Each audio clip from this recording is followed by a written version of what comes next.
Now, one of the requirements on your WordPress website is that you add a privacy page. To do so, it is quite simple. You'll need to follow 2 steps. In the first step, you need to go ahead and create a privacy page first. To do that, go to pages here.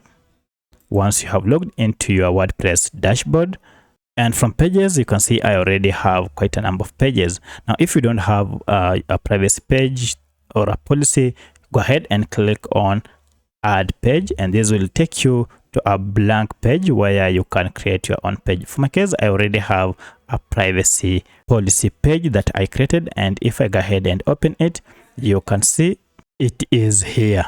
Now that the privacy policy page is available, it is not public to the viewers. To make it public to the viewers, you need to go ahead and add it to the privacy policy page under your settings. And for that, go under settings here, and from here choose the option called privacy.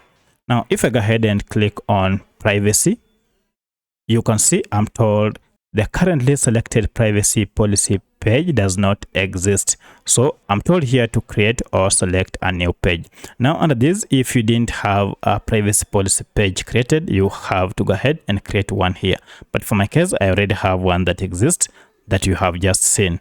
Now, the only thing you need to do is to go ahead and select it. To select it, just click on this down arrow here, and from your pages, choose the privacy policy page that you created. So I'll click on that and then click on use this page. So if I click on use this page, now this will be updated, and as you can see, privacy policy page setting updated successfully.